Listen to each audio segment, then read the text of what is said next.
Shalom peuple de Dieu, je salue tout le monde dans le beau nom de Jésus.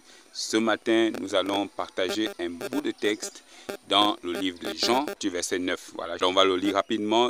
Au verset 9, il dit « Je suis la porte, celui qui entre en passant par moi sera sauvé. » Waouh! Il pourra entrer et sortir et il trouvera sa nourriture. Là, je suis dans la version français courant. Au verset 10, il dit « Le voleur vient uniquement pour voler, tuer et détruire. Moi, je suis venu pour que les humains aient la vie et l'est en abondance. » Formidable. Je suis le bon berger. C'est Jésus qui parle actuellement.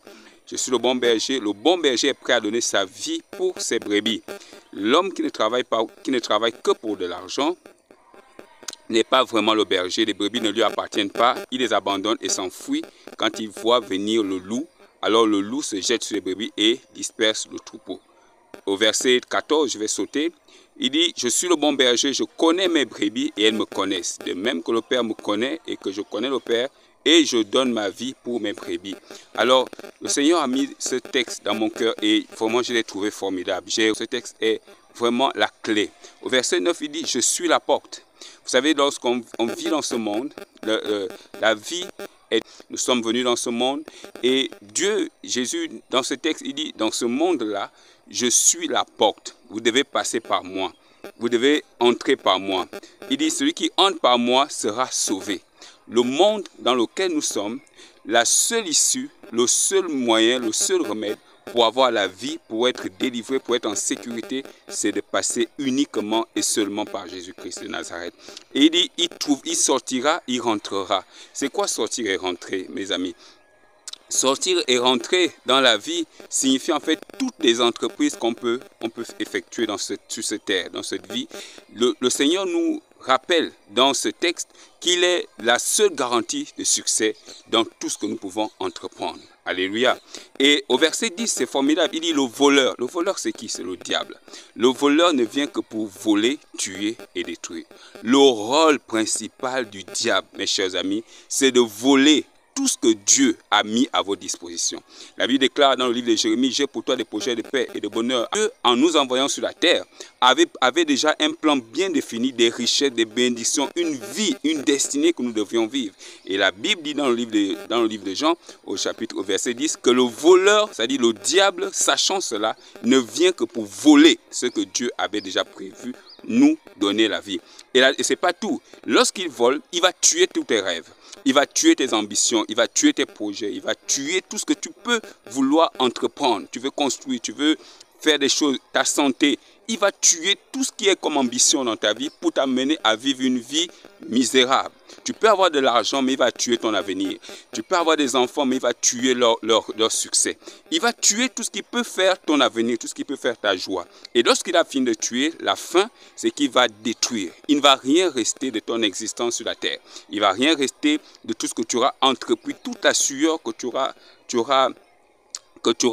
fait tomber pour avoir tout ce que tu possèdes, tout ce pourquoi tu te bats aujourd'hui. L'objectif du diable, c'est qu'après tout, cela soit détruit, qu'il ne reste absolument rien. Et je crois que ce n'est pas cela ton désir, ce n'est pas cela vraiment que tu désires. Et il dit au verset 11, « Je suis venu pour que vous ayez la vie et que vous l'ayez en abondance. » Jésus-Christ est la seule personne qui est capable de vous donner une vie abondante. Et pour terminer mon message, au verset 19, les Juifs sont en train d'écouter Jésus. Ils sont en train d'écouter ce beau message, ce que Jésus est en train de dire. Mais écoutez ce que les Juifs ont dit à Jésus. Je vous le lis, c'est fou, vous allez écouter. Les Juifs furent de nouveau divisés. Ils étaient divisés à cause des paroles de Jésus. Jésus qui prêche la liberté, Jésus qui prêche la paix, Jésus qui prêche la sécurité, qui dit qu'il est la porte. Ce qui est particulier avec Jésus, c'est qu'il ne vient pas essayer de négocier, mais il est sûr de son fait. Mais écoutez ce qu'ils disent. Beaucoup d'entre eux disaient, il est possédé d'un esprit mauvais. Il est fou. D'autres disaient qu'il était fou. Pourquoi l'écoutez-vous? Il est en train de nous raconter des balivernes. Peut-être que tu es en train de penser ainsi. Ah, mais l'évangéliste, il est en train de faire son show. Il veut juste que je vienne dans son église. Voilà ce qu'il disait. Et d'autres disaient, ah, mais est-ce qu'un possédé parlerait comme il est en train de parler? Est-ce qu'un esprit mauvais peut-il rendre la vue aux aveugles? J'ai envie de te mettre au défi. Peut-être tu ne crois pas en Jésus. Peut-être que la tradition pèse. Beaucoup de gens disent que Le christianisme est venu nous enlever de notre tradition. Peut-être. Peut-être que tu es attaché à ta tradition, mais j'ai envie de te lancer un défi. Avant de dire que Jésus n'existe pas, essaye d'avoir cette affirmation, cette confirmation en vivant la vie de Jésus, en vivant pour lui. La Bible déclare que celui qui croit sera sauvé. Essaye de croire. Et si tu n'es pas sauvé, tu peux dire que Jésus n'existe pas. On sait que Jésus existe ou n'existe pas en fonction des preuves qu'il apporte dans nos vies. Nous, lorsqu'on a accepté Jésus, on ne croyait pas forcément en lui. On ne savait pas vraiment qu'il existe. On l'a fait parce que nos parents nous y ont conduits. Mais pendant qu'on était dans cette religion-là, conduite par nos parents, Jésus a apporté des preuves dans ma vie. Il a apporté des preuves qu'on ne peut pas falsifier, des preuves qu'aucun homme ne pouvait faire. On était confronté à des murs, on était incapable de bouger, on n'avait aucune solution. La seule personne qui a répondu présent en ce moment, ce n'était pas notre intelligence, ce n'était pas nos parents, mais c'était le Christ. Et il y a tellement de témoignages comme ça que je peux faire. J'ai ma femme, avec ma femme, on a fait 6 avortements. Et chaque fois qu'elle est tombée enceinte, à 4 mois, à chaque fois l'enfant sortait, on a vu les médecins, on a dépensé beaucoup d'argent. Par la seule prière et par ma seule foi en Jésus-Christ, on a aujourd'hui un enfant qui a pratiquement 2 ans.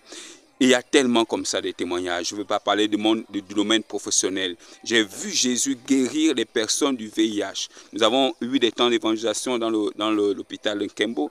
Nous avons vu, ce n'est pas les choses qu'on nous a dites, mais nous avons vu Jésus restaurer des personnes avec le VIH.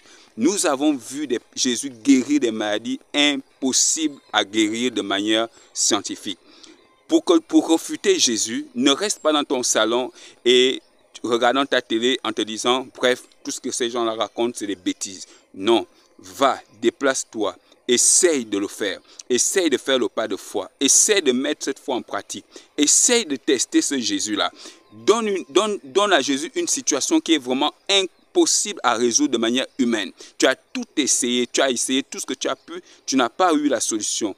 Je te parie, je te défie, donne cette situation à Jésus et tu verras, il te démontrera, comme il a fait aux Juifs, qu'il est le Seigneur. Cet homme a dit, je ne sais pas si Jésus existe, je ne sais pas s'il n'existe pas, mais je sais une chose, c'est que depuis ma naissance, je n'ai jamais vu le soleil, je n'ai jamais vu les couleurs. Mais cet homme est venu, il a posé la main sur moi et je vois. Donc je ne peux pas vous dire s'il existe ou il n'existe pas, mais je sais qu'il a produit des preuves.